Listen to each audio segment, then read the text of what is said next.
Hey guys, National Master James Canty III here with Chess.com, and today we have Game of the Day with PogChamps. With the white pieces we have Hutch, and with the black pieces we have Yassuo. Let's get right into it, guys. Now, Hutch plays d4. He's a d4 player, it looks like here. And with d4, this is a very nice, strong positional move out of the opening. Played in World Championship matches.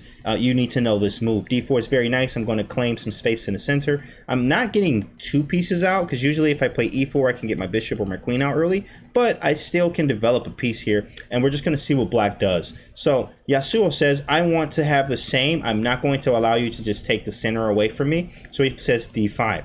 Now, Hutch follows up with c4 in a gambit fashion here. This pawn is actually hanging right now. Now, this is a very common move. This is honestly the most common move in this position, and it's a gambit. Now, if you don't know what a gambit is when you give up something for something in return. And in this case, usually it's a pawn when you gambit. Usually it's a pawn, but you're gambiting the pawn, or you're sacrificing a material for rapid development or some type of greater gain.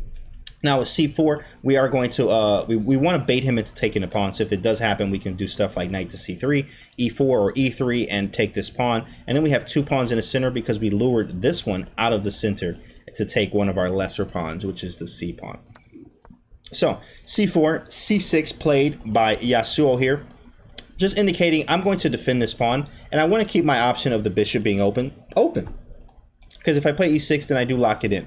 Now, Hutch plays knight to c3, and, you know, we could play other moves here, but this is the move he chose, actually. Yassuo played e6 here. e6, it makes this bishop look absolutely atrocious. This is the worst piece on the board, but it's not over yet by far. But we do have to be aware that this bishop can be a huge problem later on. So we may need to play moves like b6 and bishop a6 to try to trade off his good bishop, or we need to maneuver him in a way that maybe we can get the bishop here eventually after castling and doing something else. But right now, this bishop is the absolute worst piece on the board. So sometimes you may want to move your bishop outside the pawn chain first, bishop to f5, but there are problems sometimes when you move a piece outside of the pawn chain, or bishop usually. The problem is that there's a weakness of the last move, or exploiting the weakness of the last move. So if I move my bishop away from this pawn, well, then there's a move like queen to b3 that's extremely annoying here, and I'm also putting a lot of pressure on black's position here. So this is something you just need to be aware of.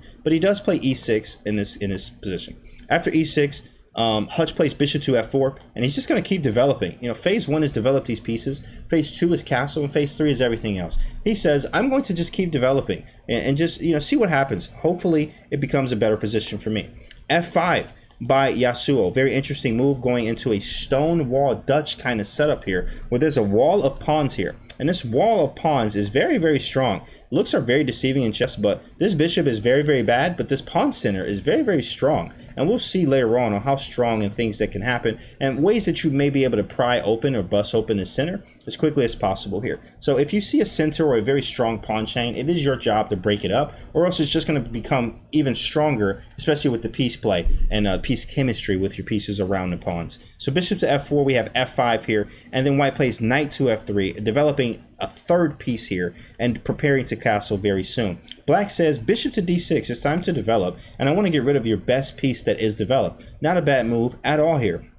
Now, there is a saying, to take is a mistake, and what that means is that you have to ask yourself before you capture a piece, is it going to help me more, or is it going to help my opponent more? And if you don't ask yourself this question, sometimes you're just blindly capturing and thinking that it is correct, when of course sometimes it can be, sometimes it's not. But bishop takes d6 in this position, it is a move. You also have bishop to g3, you have bishop to g5, and you have maybe something like bishop to d2. I'm not a fan of anything of the retreating moves, but maybe this one is probably one of the better retreating moves. But you also could just capture it to get rid of any of bishop g3, f4 seems a little annoying, but at least you have this. So there's some play. There's some play here. But, you know, nevertheless, you do want to ask yourself, if I do take this, who does it help more?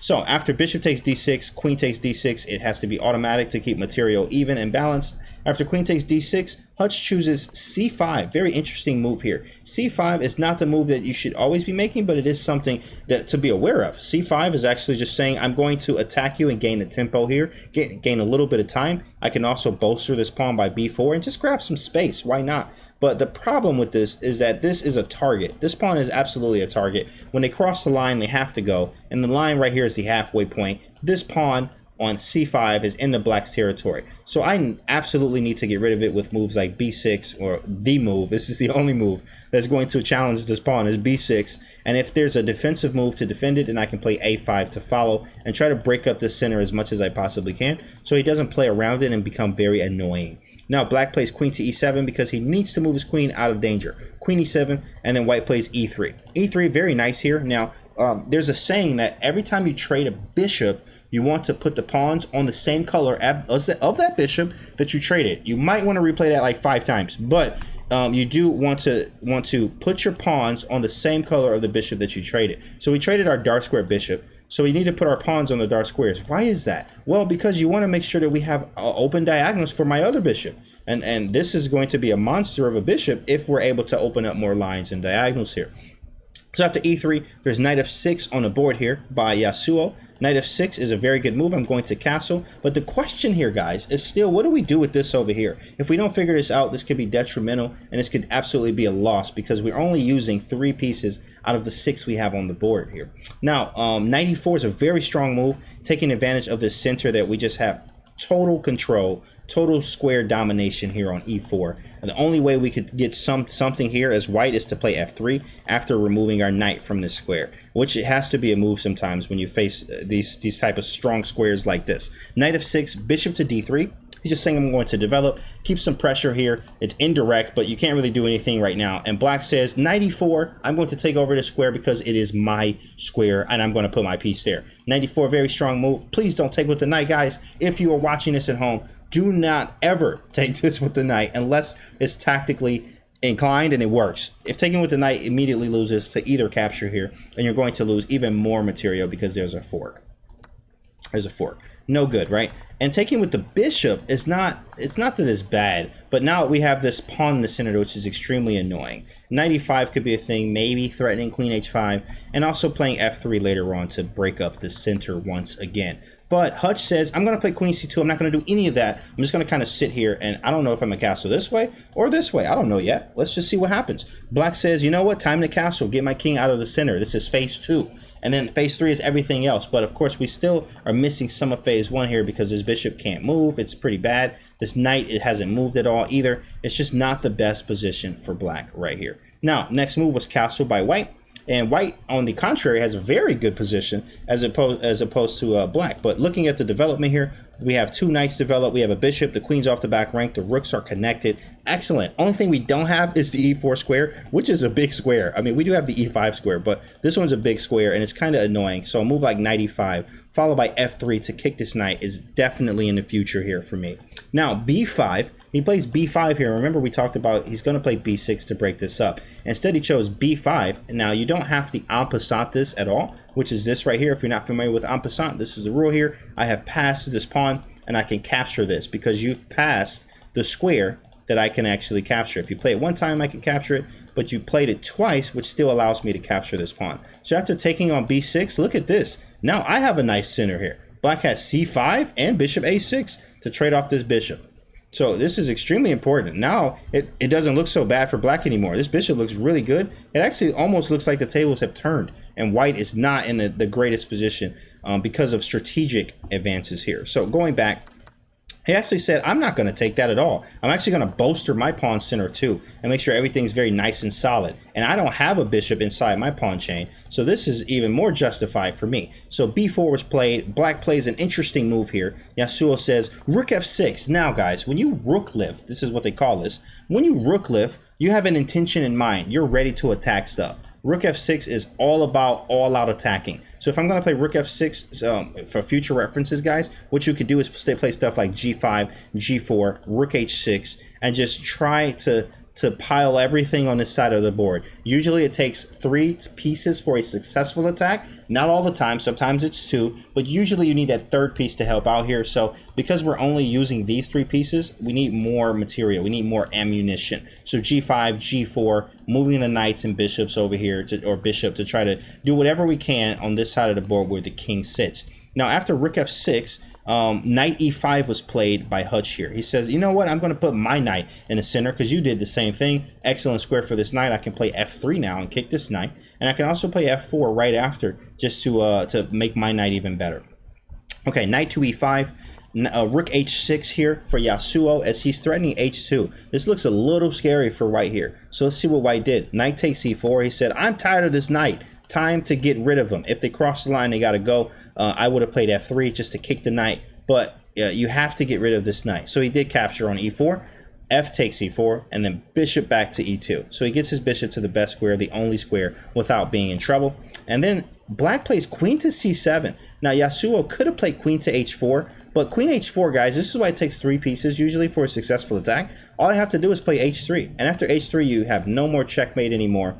And I would love to be able to sacrifice my bishop here. Unfortunately, I can't. It's inside the pawn chain. It's not even a piece right now. It's so bad, so we can't do anything about it. So he just says, you know what, I'm just going to play queen c7 in hopes that I'm keeping some pressure here. If you do happen to move this knight, well then, knight. So queen takes h2 and mate. So he just doesn't move the knight. So queen to c7. He plays h3 to stop this. Now this queen and rook connection has now been lost here, and black is just in the shambles here. It doesn't look as good. Knight to d7. He says, I got to do something. I got to get some pieces out. Knight to d7. White says, my knight's so good. I don't want you to take this. So I'm going to move it out of the way. He plays knight to g4, threatening this rook, putting it on a nice square here. We have to be careful on some squares because h5 can eventually happen. But rook g6 is the move for now. Rook g6, maybe even threatening h5.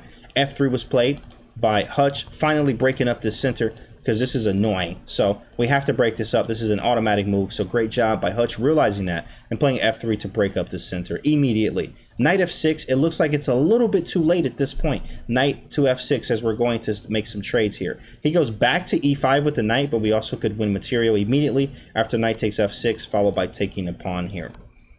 And opening up lines and diagonals like we need. Our bishop will be much better than this one once we open up the game. He played knight e5 because this rook is very short on spaces. So rook h6 is like the only move here. This is pretty tough for our rook. If we go rook g5, there's f4. Rook g3 is a move, but it seems kind of weird to just be in there by myself.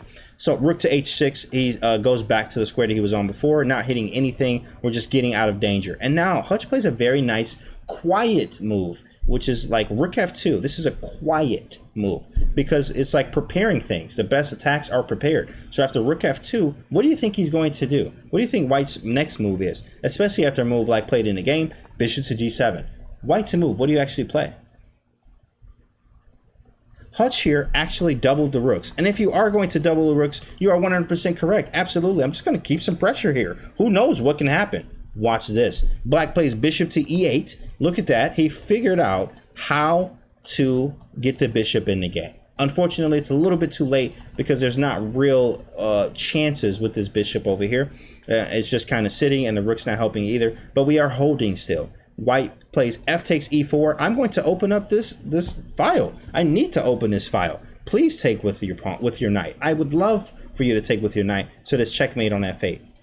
So black says bishop to g6, and now we have not captured back. We're actually down a pawn at this point. And white says, you know what, I'm going to take this bishop, and then I'm going to take this pawn, and now I'm clearly up a pawn because I took 2 pawns before you took 1. He takes his pawn back. Now look, this is a nice move. I mean, this is absolutely hanging. But my bishop is a monster now, and I have an open file here. White is definitely preferred here. After knight takes d5, Hutch plays queen to d2 because he just says, you know what, I want to keep my pieces. I don't want to really give a fork up like this. This is not good. And I'm also defending b4 at the same time. So I'm defending b4 and e3 all at the same time. White or black plays rook to e8, defending the pawn here. Yassuo plays rook e8. Just going to defend and kind of hold here, figure out what's going on. It's hard to make good moves in a bad position, and it seems like that's going on here for Yassuo. Now, this actually is a blunder on the spot. Can you find why this is a blunder immediately, guys?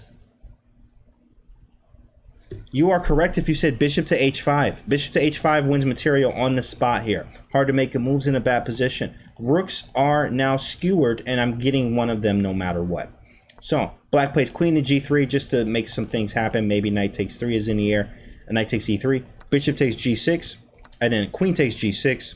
We have a3 defending this pawn. You don't really have to do this, but he just was like, oh, I'm going to defend it. a3, and then e5 happened. After e5, we have a few more moves here. This is the critical moment. Queen to a2, which is an interesting move, just keeping a pin going.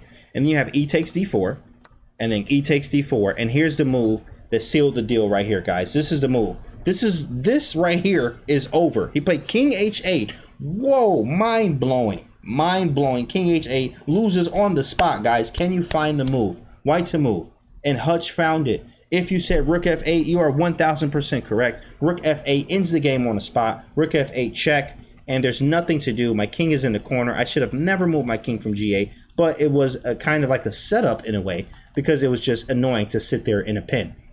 Rook f8, rook takes, and rook takes f8, and lean back in the chair, and everything explodes. Rook takes f8, checkmate. What a game. That was very, very good by both players, especially when it comes to the center play. I think was very good. And things to learn here, guys, is make sure you are aware of where your bishop is and how you can get it outside of the pawn chain. If you are having that problem, you make sure you trade pieces if you have less space, and go from there. Make sure you guys have your Chess.com up, your Puzzle Rush, and doing all things like that, so you guys are aware of what's going on and playing good chess. So this was today's game. This was game of the day with Chess.com. I'm National Master James Canty III. This is PogChamps. Thank you for watching this video, and I'll see you guys on the next one.